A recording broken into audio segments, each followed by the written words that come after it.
We interrupt our program to bring you a special broadcast. Boom! Headshot! Hey, it's Clay. How you guys doing? I got another Battlefield 3 for you today, and you know, it's been a little while since I've been able to sit down and enjoy some Battlefield 3. You know, really kind of get into the nitty-gritty of these new Aftermath maps. I was away on Christmas break, went and saw a bunch of family.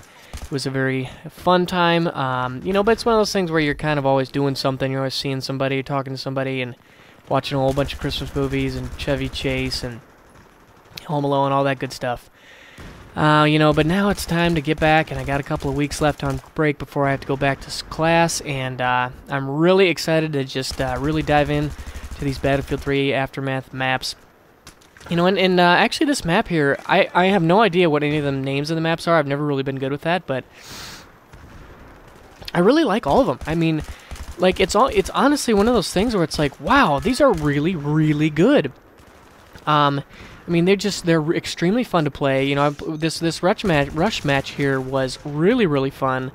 You know, towards the end, it actually got a little bit, we got pushed back a lot. You know, their armor and their helicopter started really doing a number on us. But at this point in the game, I feel like I was just really, really in my element, if that makes sense. You know, a strong infantry push. You know, and actually, watch this route that I take right now. You know, this guy gets totally turned on. You are bad, my friend.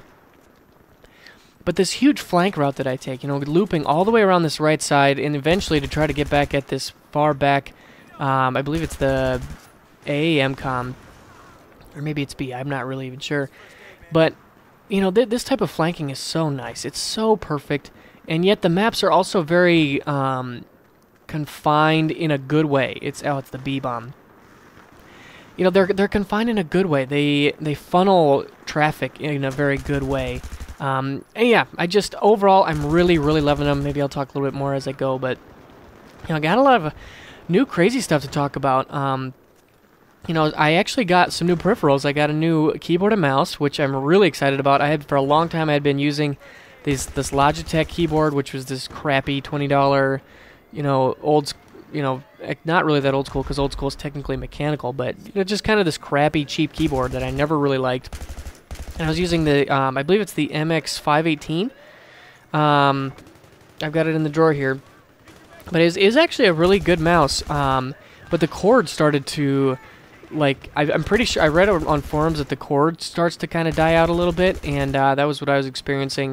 It was kind of like the signal would just cut out, which was extremely aggravating. Because, you know, I'd be, like, playing, and all of a sudden my mouse would just stop working and be totally unresponsive for, like, I don't know, 2 seconds, and then it would come back.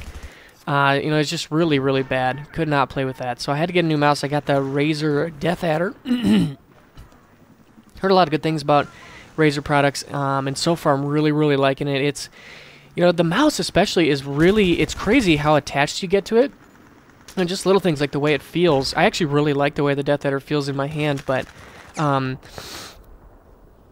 you know, with this new mouse, it's just different, and it just takes a little bit of getting used to, which is very strange. It's very, very strange how attached you get to your mouse, and the feel and the sensitivity and all that good stuff. I mean, it just is so important that you feel like you have command over your mouse. You know, so it's taken me a little while to kind of tweak with the DPI and my mouse settings, and, you know, it actually has a lot higher DPI than I'm used to, so I'm capable of, you know, when I first plugged it in, I was like, wow, this is crazy. I'm way too high of sensitivity. So I actually had to turn it on Windows down a couple of notches, and also in-game as well. And I'm not even maxing out the DPI. So yeah, it's a great mouse, great keyboard. I love it. The keyboard I got was a mechanical keyboard. I believe it's the Black Widow Ultimate 2013. And I'm absolutely loving having a mechanical keyboard. Just the feel of the keys in your hands is so much more responsive. So much more, you know, just the tactile feel is so much more gratifying, I feel like. But there's only one problem, is that on the very left-hand side of the keyboard, it has these M1, 2, 3, 4, 5 buttons, these extra function buttons. And I haven't really found a use for them yet. Maybe I will, but it's very strange because it changes the muscle memory of, you know, like, so the palm of my hand, I usually rest kind of on the edge of the keyboard, just kind of grazing it. And, you know, there's this little curve here on the bottom left-hand corner that, you know, I kind of look for to feel out where my, you know, home row WASD is. and I'm constantly putting my, my middle finger, which would be on W, which is kind of the guide key. I always put that on Q, and then I put my ring finger on caps, and my pointer goes on S. Everything slides over one button to the left, because my pinky feels those new function buttons, and it assumes that that's the Control Shift caps lock. So I really have to, kind of revert that muscle memory.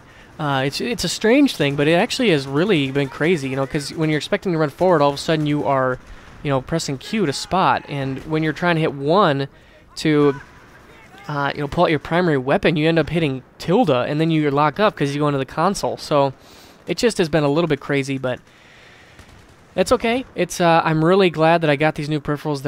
I think they're going to definitely benefit. It just makes the experience a little bit more gratifying. I don't know if I can necessarily say it makes me a better gamer, quote unquote, but it is definitely more gratifying to play with as a gamer. But yeah, overall, definitely enjoying the new setup. Excited for the new year. Excited to play some more games. Really enjoying these Aftermath maps. I think they're fantastic.